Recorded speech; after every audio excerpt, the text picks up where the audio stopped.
نحمده ونصلي على رسوله الكريم أما بعد فأعوذ بالله من الشيطان الرجيم بسم الله الرحمن الرحيم رب اشرح لي صدري ويسر لي أمري واحلل عقدة من لساني يفقهوا قولي رب زدني علما اللهم فقهنا في الدين اللهم إنا نسألك حبك وحب من يحبك والعمل الذي يبلغنا حبك اللهم ارزقنا إخلاص الہی آمین۔ لیسن نمبر 291 سورۃ القلم، آیت نمبر 1 to 52، 1 سے لے کر 52 تک۔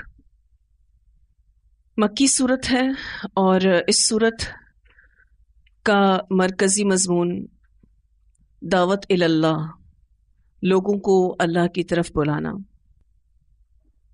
ہم نے اس سے پہلے سورۃ الملک پڑھی جس میں اللہ رب العزت کی معرفت کروائی گئی۔ تو دعوت اللہ کے لیے سب سے پہلا قدم اللہ کی معرفت کروائی جائے،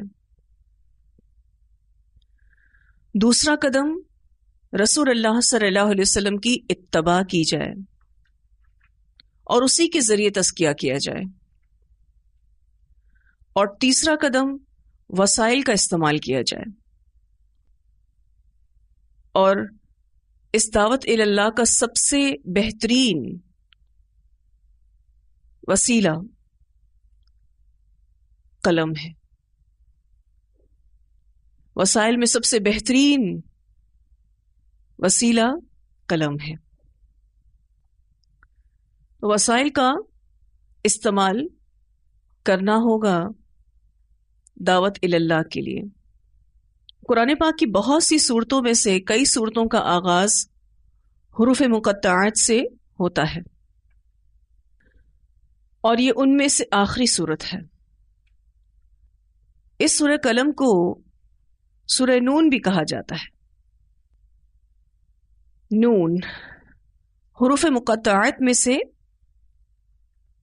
ایک حرف مقطع ہے جس کا حقیقی معنی اور مفہوم صرف اللہ تعالیٰ کو ہی معلوم ہے۔ والقلمی قسم ہے قلم کی، اللہ تعالیٰ نے اس قلم کی قسم کھائی ہے جسے اللہ نے پیدا کیا اور اسے لکھنے کا حکم دیا۔ تو اس قلم نے کہا کہ میں کیا لکھوں؟ تو اللہ تعالیٰ نے اسے فرمایا کہ جو کچھ قیامت تک ہونے والا ہے وہ سب کچھ لکھ دے۔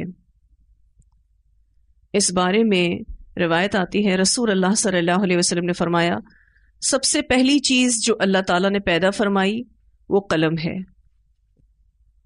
اور پھر اسے حکم دیا کہ لکھ، تو اس نے ہر وہ چیز لکھ دی جو ازل سے ابد تک ہونے والی ہے۔ اسے ترمذی نے روایت کیا ہے۔ اللہ تعالیٰ کا کسی بھی چیز کی قسم کھانا اس کی اہمیت کو واضح کرتا ہے، اور یہ گواہی کے لیے بھی ہوتا ہے۔ وما یسترون، اور اس کی جو کچھ وہ لکھ رہے ہیں، اور اس چیز کی بھی قسم جو یہ قلم لکھ رہے ہیں، یعنی قرآن، تقدیر، تاریخ۔ صحیح مسلم کی روایت میں آتا ہے آپ صلی اللہ علیہ وسلم نے فرمایا کہ آسمان اور زمین کی پیدائش سے 50,000 سال پہلے اللہ نے مخلوقات کی تقدیریں لکھیں، اور اللہ کا عرش پانی پر تھا۔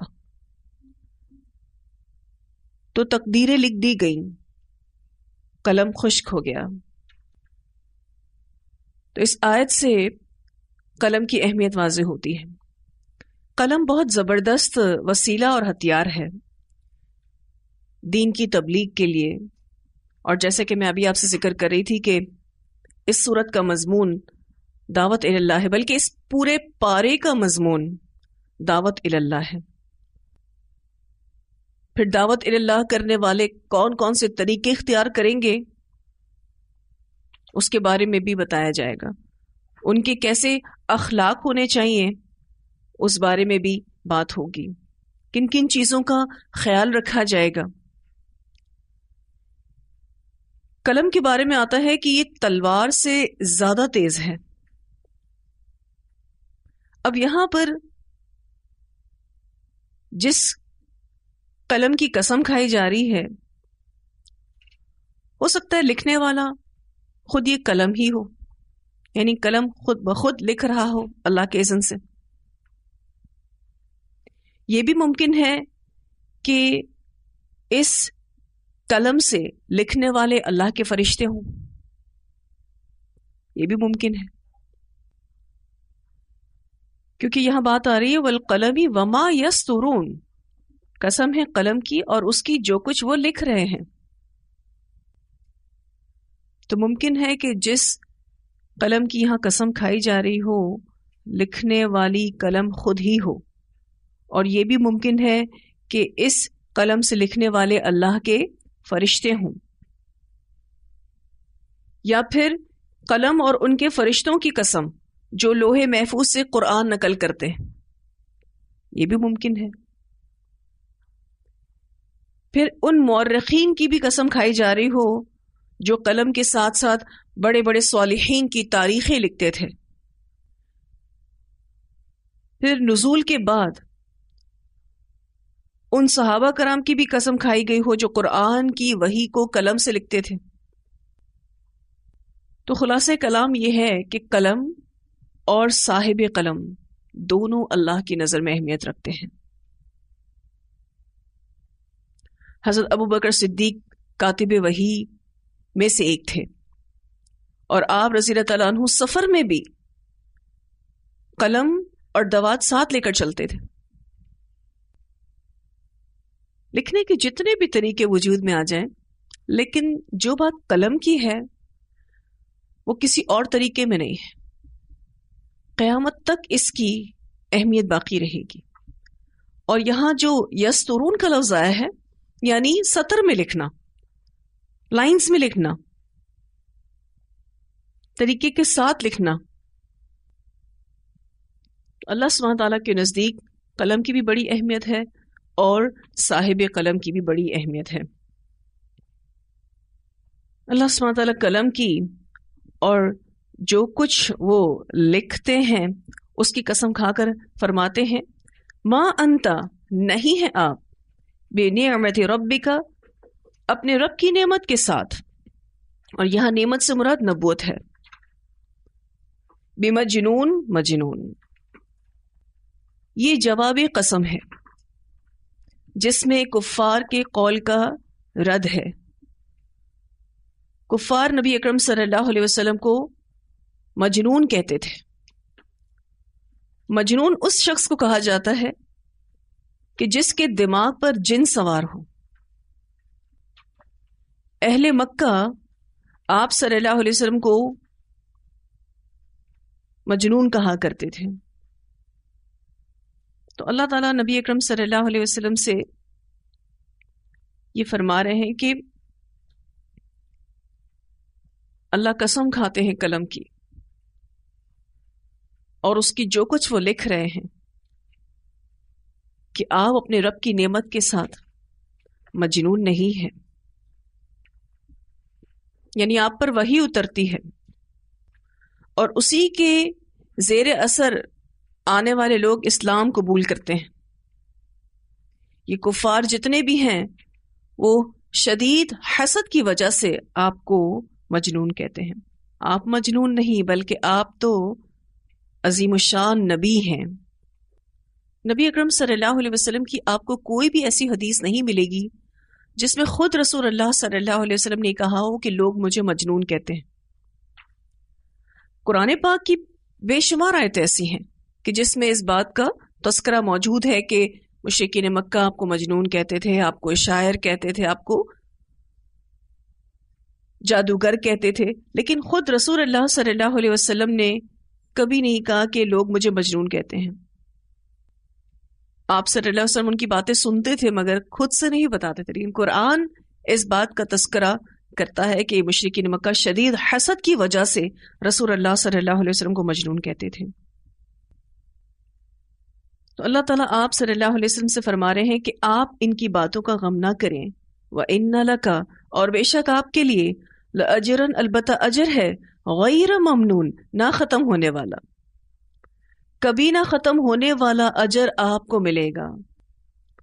آپ جو اس دعوت اللہ کے کام میں تکلیفیں اٹھا رہے ہیں، آپ لوگوں کی مخالفانہ باتیں سن رہے ہیں، برداشت کر رہے ہیں، آپ کو اس پر اجر ملے گا، اور اجر بھی غیر ممنون، کبھی نہ ختم ہونے والا۔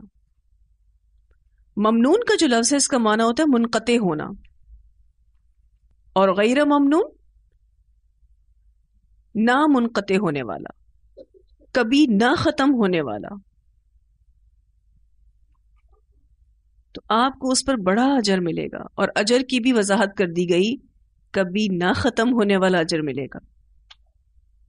آپ صلی اللہ علیہ وسلم کے ماننے والوں میں اضافہ ہوتا ہی رہے گا۔ سورہ ملک میں ہم نے اللہ سبحانہ تعالیٰ کی معرفت کے بارے میں پڑھا، اب یہاں اس سورہ میں نبی اکرم صلی اللہ علیہ وسلم کے بارے میں بتایا جا رہا ہے، کیونکہ جب لوگ رسول اللہ صلی اللہ علیہ وسلم کے بارے میں جانیں گے تو ہی ان کے لیے اتباع آسان ہوگی۔ کبھی نہ ختم ہونے والا اجر رسول اللہ صلی اللہ علیہ وسلم کو اللہ رب العزت عطا کریں گے۔ آپ دیکھیں جب اذان ہوتی ہے تو رسول اللہ صلی اللہ علیہ وسلم کا ذکر اس میں موجود ہے۔ الحمدللہ کتنی بار اذان ہوتی ہے، اور ایک علاقے میں کئی مساجد میں ہو رہی ہوتی ہے، پھر آپ پوری دنیا کا اندازہ لگائیں تو کتنی اذانیں ہوتی ہیں۔ اذان کے بعد پڑھی جانے والی دعا میں بھی آپ صلی اللہ علیہ وسلم کے لیے دعا ہے کہ اللہ تعالیٰ آپ کو وسیلہ عطا کرے،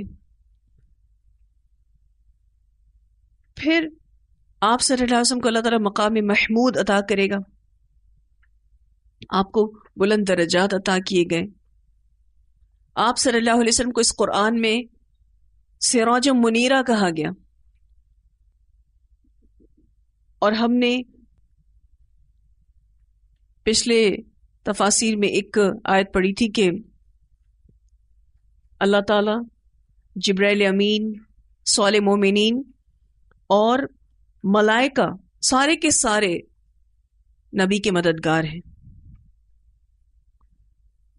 تو اللہ تعالیٰ نے تو رسول اللہ صلی اللہ علیہ وسلم کو کبھی نہ منقطع ہونے والے اجر کا وعدہ کیا ہے۔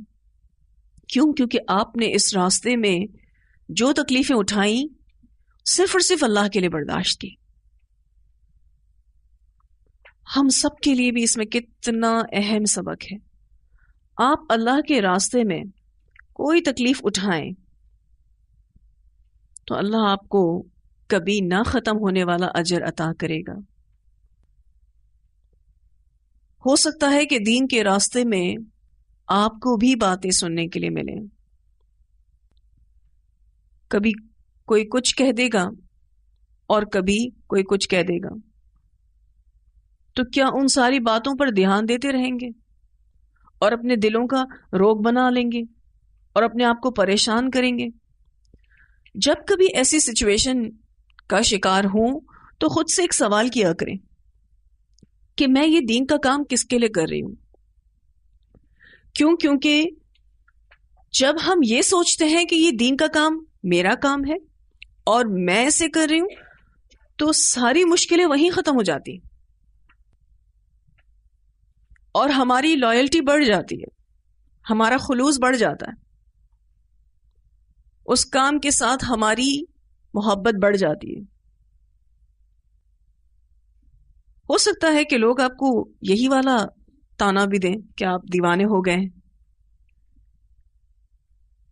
اچھا، مجنون شخص کی زندگی کا کوئی مقصد نہیں ہوتا۔ یہ اگر آپ صلی اللہ علیہ وسلم کو مجنون کہتے بھی تھے تو ان کو کہاں سے رسول اللہ صلی اللہ علیہ وسلم بے مقصد نظر آتے تھے؟ کیونکہ مجنون شخص کی زندگی کا کوئی مقصد نہیں ہوتا، اس کے قول اور فعل میں کوئی مطابقت نہیں ہوتی۔ آپ صلی اللہ علیہ وسلم جو کہتے تھے وہ کر کے دکھاتے تھے۔